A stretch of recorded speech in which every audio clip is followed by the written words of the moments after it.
안녕하십니까. 전기차 읽어주는 남자 전인남입니다. 네, 오늘도 테슬라 소식으로 여러분들 찾게 되었습니다. 네, 오늘도 BMS A0795 한번 훑어보고 시작을 할까 합니다. 아무래도 이게 좀 심각해지는 것 같습니다. 갈수록 사례들도 많이 나오고 있는 것 같아요. 물론 정말로 얼만큼의 비율로 이 문제가 발생하는지 통계로 좀 봐야 되는 부분이 있고 그래가지고 말씀을 드려야 되지만 국내에서 가장 많이 테슬라 오너들이 모이는 커뮤니티 TKC 보면은 하루에도 한 두세 건 이상? 많게는 막 5건 이상 이렇게 A0795 오류가 터지고 있습니다. 지금 21년식 터지는 것이 좀 많긴 해요. 그런데 이제 20년식도 오늘만 2건 터졌더라고요. 제 차 동기 20년식 6월에 차 받으신 분이 오늘도 A079 우리가 떴다. 그래서 이 부분은 테슬라 코리아가 확실히 뭔가 조치를 취해줄 때까지 자주자주 환기를 시켜드릴까 합니다. 일단 블로터의 조재환 기자님이라고 아시죠? 예, 테슬라 타시는 분들 다 아실 것 같은데 BMS 결함 관련해가지고 기사를 써주셔가지고 가볍게 좀 말씀을 드리고 지나갈까 합니다.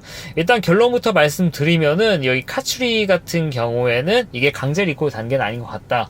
사실 이게 그 말도 어느 정도 일리는 있습니다. 왜냐면 BMS A079 오류가 떠서 차가 막 문제가 생기고 불이 나고 그런 거였으면은 아마도 리콜을 했을 수가 있습니다. 근데 이 BMS A079 오류가 어떻게 보면 문제가 된 셀이 발견됐으니까 그만큼 충전량을 낮출게 하는 어떻게 보면 이제 보호작용이라고도 볼 수 있는 거지 않습니까? 그러다 보니까 이런 안전 관련된 문제가 생길 부분을 사전에 차단하는 그런 뉘앙스의 경고등이고 하기 때문에 이게 강제 리콜 단계는 아닌 것으로 보여집니다. ICCU 같은 경우에는 운행하다가 갑자기 속도가 확 줄어버리고 막 그러지 않습니까? 이거는 안전에 심대한 위협을 끼칠 수 있기 때문에 리콜이 들어간 건데 BMS A079 오류가 갑자기 떴다고 해가지고 차가 갑자기 후아 하면서 차가 멈추거나 아니면 속도 제한이 확 걸린다거나 당장 그러지는 않거든요.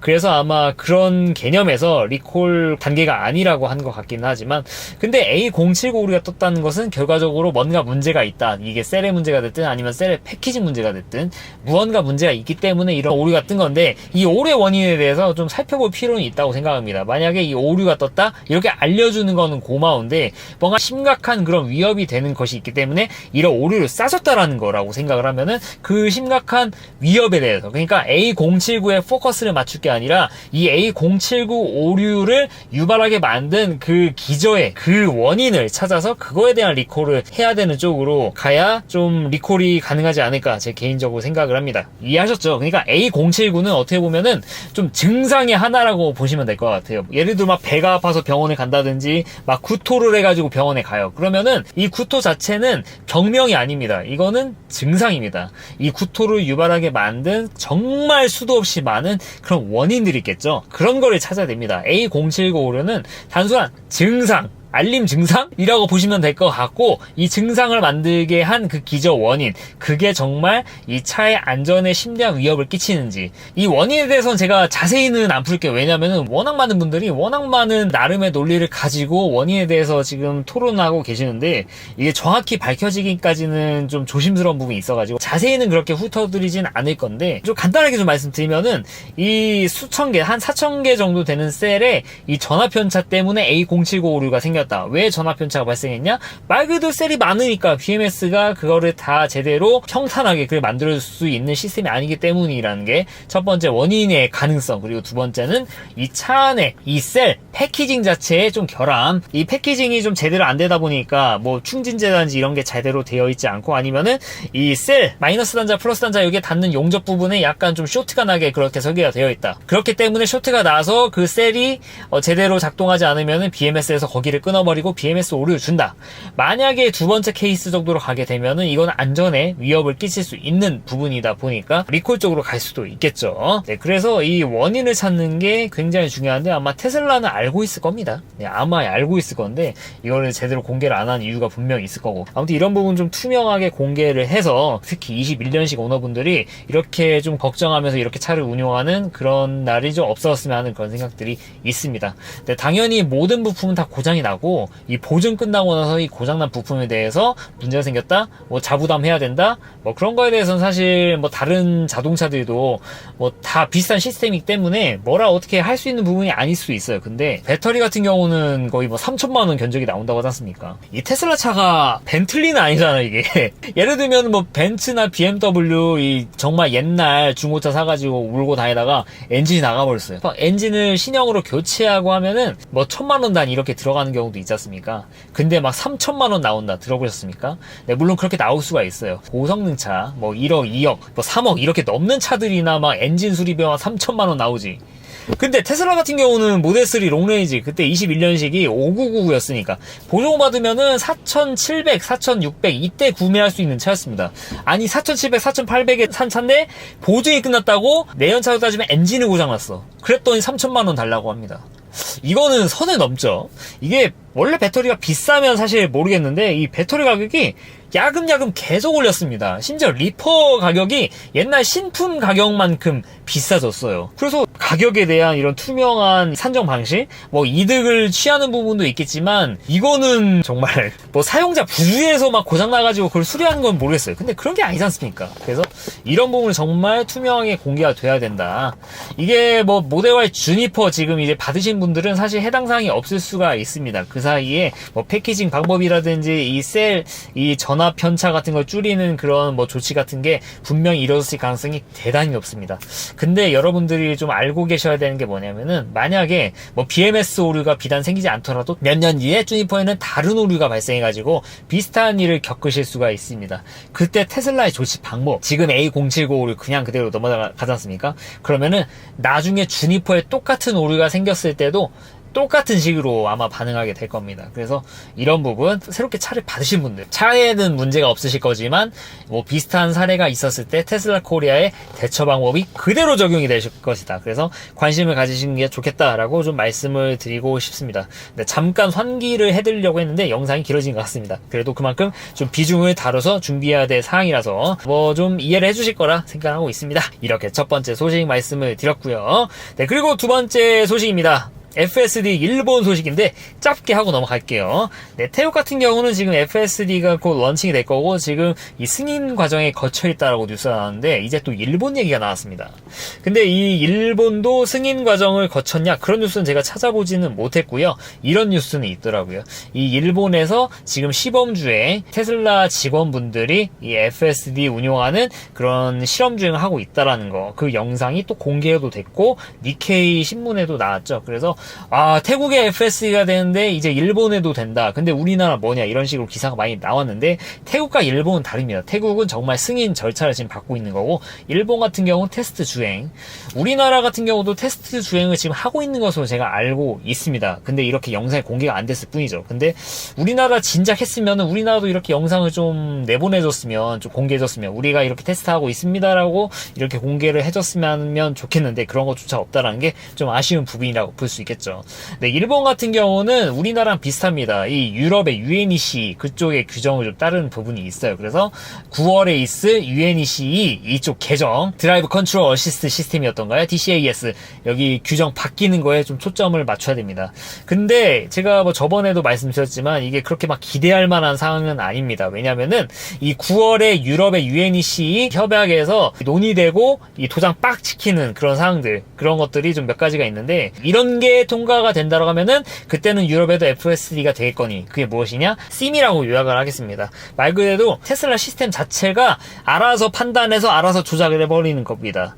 이게 유럽 규정을 따르는 그런 제조사 차들 어떤 거든지 다 운전자 승인을 해줘야 됩니다. 시스템이 자체적으로 이렇게 하겠습니다라고 해가지고 이렇게 할 수가 없습니다. 이게 우리나라 뭐 FSD 사신 분들, 뭐 EAP 사신 분들 NOA 키시면 아시겠지만 미국산 차량들 제 차 같은 경우에는 NOA를 키면은 얘가 알아서 차선 변경도 하고 앞차가 느리가면은 추월 차선 갔다가 다시 돌아오기도 해요. 별도의 조작을 거치지 않고. 근데 기가상하이산 차량들은 우리나라 규제를 따르고 우리나라는 유럽의 UNEC 규제를 준용하고 있기 때문에 이 시스템이 자체적으로 좌회전하겠다 이런 거 하나하나 다 시스템에 맡길 수가 없습니다. 다 승인을 받아야 돼요. 이런 부분이 FSD 슈퍼바이즈드 버전의 걸림돌이라고 볼 수도 있겠죠. 생각해보세요. 지금 미국에 있는 FSD가 우리나라에 들어갔어요. 근데 좌회전하건 우회전하건 이 유턴하건 이런 것들 전부 다 사용자 승인이 되어야만 할 수 있다. 그러면은 그게 FSD입니까? 아니죠. 이것만 누르다 승인만 해주다가 끝나겠어. 그렇기 때문에 핵심이 이거거든요. 테슬라 자율주행 시스템이 직접 시작하는 이 조작이 승인이 돼야 되는데 이게 지금 유럽의 UNEC 규정에 막혀 있었더란 거죠. 근데 이게 풀릴 여지가 있었다. 그래서 굉장히 희망 회로를 많이 돌렸는데 이게 안타깝게도 9월에 UNEC 회의에 있을 이 안건 들어가긴 했는데 제한이 걸려 있습니다. 바로 고속도로. 네, 그러니까 고속도로에서는 허용한다. 말씀드린 것처럼 지금 미국산 차량 우리나라에서 NOA 돌리듯이 고속도로 안에서만 되는 거 그것만 허용이 된다는 얘기지 이 시내에서 된다는 내용은 아직까지는 빠졌습니다. 네, 이게 물론 보니까 이 9월 회의에 따라서 회의가 어떻게 진행되냐에 따라서 이게 없던 게 생기고 있던 게 없어지고 그런 게 있더라고요. 그래서 이거 가지고 무조건 고속도로만 됩니다라고 말씀을 드리기는 어렵지만 일단 지금까지 나와 있는 얘기는 고속도로에서만 승인되는 쪽으로 지금 9월 회의가 진행될 예정이다라는 거. 그래서 제가 좀 더 찾아봤거든요. 네, 이거 일본 자료까지 찾아봤는데 이게 6월에 나온 자료더라고요. DCAS 관련된 내용입니다. 이것도 유럽의 UNEC를 따른다라고 얘기를 하고 있고 이게 올해 9월에 승인이 되면 그에 맞춰가지고 일본도 그렇게 하겠습니다라고 그런 식으로 내놓은 자료입니다. 네, 제가 일본어는 잘 못해가지고 챗GPT 돌렸어요. 번역해보니까 그렇게 돼 있더라고요. 근데 여기서도 마찬가지로 고속도로에서만 이 시스템 이니시에이티드 매뉴버가 작동하게 되어 있다. 그래서 일반 도로에서는 해당 사항이 없다. 그런 내용들이 여기에도 담겨 있습니다. 그래서 제 생각에 이 일본이 당장 FSD가 될 거다 이런 식으로 해석하는 거는 아직은 좀 경계를 해야 되지 않나. 태국과 다른 거거든요. 그렇기 때문에 너무 막 그렇게 막 실망하실 필요는 없지 않나 그런 생각이 들기도 합니다. 네, 물론 이렇게 얘기하신 분들도 계십니다. 최근 미국과 일본에 이런 협약 같은 게 있었고 그 중에 하나가 바로 미국산 차를 일본에 들여왔을 때 미국의 규제를 따르면은 일본의 규제 따르는 것으로 해줄게. 뭔가 비슷하죠. 우리나라 한미 FTA랑 비슷하죠. 근데 여기도 약간 좀 맹점이 있는 게 지금 일본에 있는 차들은 기가 상하이산 차량들이 들어옵니다. 기가 상하이산 차는 중국산 차예요. 미국산 차가 아니라서. 그래서 우리나라의 중국산 차가 이 미국의 규제를 그대로 따르는 것이 아니듯 그 차는 중국산이기 때문에 미국산 수입을 했을 때 혜택으로 들어갈 수 있는 그런 부분이 일본에서 똑같이 들어가지 않을 것이다. 그래서 일본 같은 경우도 우리나라랑 상황이 똑같다라는 거, 네, 좀 말씀을 드리고 싶습니다. 결국에는 이렇게 UNEC만 보면서 손가락만 빨아야 되냐 이렇게 생각할 수 있는데 사실 이 국가 자체가 나서가지고 이 규제를 좀 약간 좀 허문다거나 하면은 UNEC에서 막 이런 고속도로만 뭐 되니 어쩌니 이런 결정이 난다고 하더라도 상관없이 FSD를 돌릴 수가 있습니다. 제가 말씀드렸지 않습니까? UNEC를 그대로 따르는 게 아니라 중요하는 거다. 그래가지고 이 각국의 상황에 맞춰가지고 투입을 할 수가 있는 건데 아직까지 우리나라는 그런 움직임을 보이지 않는 게 좀 보이고 있고 일본도 여전히 마찬가지인 것 같습니다. 좀 아쉬운 부분이 있다라고 볼 수 있겠죠. 다만 이 유럽 같은 경우에는 지금 노르웨이 쪽을 지금 테슬라가 좀 뚫어보려고 지금 하고 있는 것 같은데 노르웨이 같은 경우에는 이 UNEC 규제를 따르지만 이 노르웨이만의 어떤 규제 같은 것들을 별도로 설정해가지고 이 FSD를 운영할 수 있게 해주는 그런 쪽으로 좀 법안 개선이 좀 되고 있는 것으로 알고 있습니다. 그래서 이 UNEC를 계속 좀 따라가야 되냐? 참 우리나라도 좀 별도로 그냥 이 규제를 좀 타파해서 이 정말 자율주행 뭐 테슬라가 예를 들면 FSD를 이용해가지고 진짜 자율주행만 하면은 우리나라 다른 제조사들도 그걸 가지고 이제 개발해야겠다. 어떻게 보면 개발 압력을 줄 수 있는 거지 않습니까? 사실 테슬라가 지금 분위기에서 이 FSD를 쓴다고 해가지고 사람들이 무조건 테슬라 사야지 그러지는 않을 거란 말입니다. FSD가 900만 원인데 자율주행이 된다고 하더라도 솔직히 우리나라에서 900만 원을 그렇게 선뜻 그렇게 지불할 분들이 그렇게 많이는 안 계실 거라고 저는 개인적으로 생각하거든요. 그로 인해서 피해를 보는 것들 아니면은 그로 인해서 개발을 못 해가지고 피해 보는 것들 그런 것들을 잘 생각을 해가지고 우리나라도 좀 이 규제를 좀 푸는 쪽으로 한번 알아봐 주시면 어떨까. 네, 정보분 계실지 모르겠지만 네, 높으신 분이 좀 봐야 될 것 같은데 네, 좀 그런 식으로 좀 규제가 풀렸으면은 그런 생각이 있습니다. 네, 그리고 마지막 소식입니다. 레트로핀 얘기인데 지금 모델3를 이렇게 많이 빠르게 털어야 되는 이유가 무엇일까? 전 여러모로 모델3가 좀 리프레시를 좀 임박해 두지 않았나 그런 생각이 듭니다. 지금 모델3 하이랜드에 레트로핏 하나 할 수 있는 옵션이 추가됐다고 하더라고요. 바로 네, 턴 시그널. 야, 이거 순정으로 진정 넣어줬어야지. 이거를 이제 레트로핏 해준다. 지금 중국에서 시작했으니까 아마도 우리나라에서도 조만간 시작하게 될 가능성이 높습니다. 하나로 따지면 한 50만원 정도 되고요. 이 깜빡이 달아주는 겁니다. 깜빡이 달아주는 거니까 뭐가 이렇게 비싼가 싶긴 해요, 사실. 이건 좀 너무하지 않나 그런 생각이 드는데, 뭐 공임을 생각하면 뭐 그럴 수도 있다라고는 치긴 하는데요. 아니면 좀 다이로 할 수 있게 이 부부만 팔거나. 진짜 이거 한 50만원? 이거 좀 저 같으면 그냥 안 할 것 같아요. 그냥 뭔가 빈정상에서 안 할 것 같다는 그런 생각이 들죠. 근데 물론 이 레트로핏을 제공해 주는 것조차도 어떻게 보면은 좀 좋은 옵션이긴 합니다. 아예 선택권을 없애는 것보다는 낫지 않습니까? 선택권 주는 거니까. 이 비용이 좀 약간 사악해서 그렇지. 하지만 좀 아쉬운 부분이 그래도 있긴 하죠. 사람이다 보니까.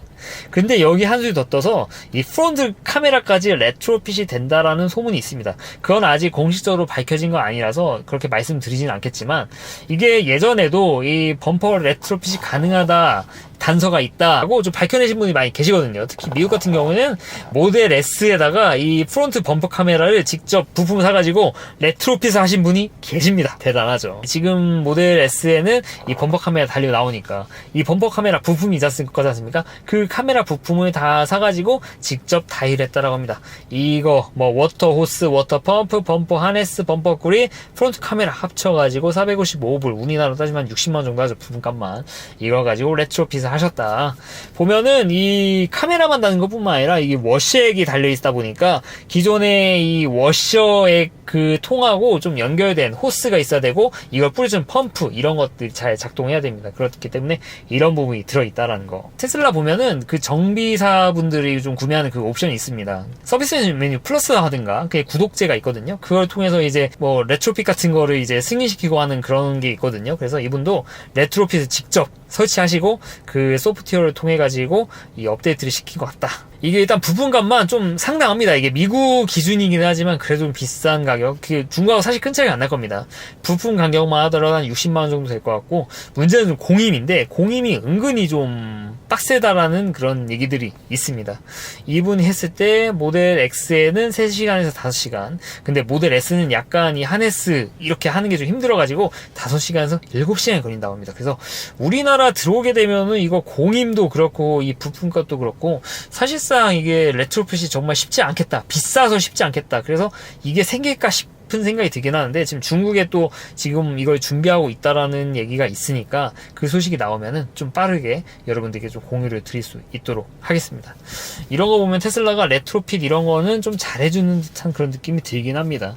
뭐 다시 한번 말씀드리지만 레트로핏 옵션을 제공하는 거는 어떻게 보면 좋은 겁니다. 아예 막아버리는 것보다는 낫죠. 근데 좀 그래도 레트로핏이니까 좀 기능 추가하는 건데, 한 달 차이로 어떤 분은 범퍼 카메라가 있고 어떤 분은 범퍼 카메라 없고 이런 식으로 갈린 분도 계실 것 같은데, 내가 좀 차를 빨리 받고 싶어서 빨리 받았는데 다음 달에 느긋하게 받은 사람 범퍼 카메라 추가됐어. 근데 내가 나중에 범퍼 카메라 추가하려다 보니까 야 이거 너무 빡세, 야 부분가만 60만원이야 이러면은 약간 좀 빈정이 상하지 않습니까? 그래서 그런 부분을 좀 잘 헤아려서 좀 합리적인 가격으로 이 레트로핏 가격대가 좀 선정이 됐으면 하는 그런 생각이 있습니다. 네, 오늘은 이 문제받는 A070 오류부터 일본의 FSD 소식, 그리고 이 모델 3 레트로핏 관련된 내용에 대해서 말씀을 드렸습니다.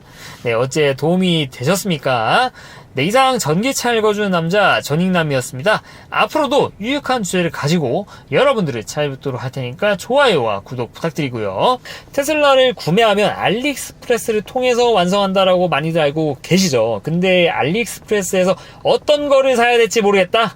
네, 그래서 전익남이 준비했습니다. 여기 링크를 클릭해서 들어가 보시면은 전익남이 엄선한 편집샵 이런 거라고 보시면 될 것 같습니다. 저라면 사는 거, 저가 실제로 산 것들 위주로 링크를 걸어뒀으니까 이 링크를 이용해서 즐거운 쇼핑 하시길 바라겠습니다. 긴 영상 시청해 주셔서 대단히 감사합니다.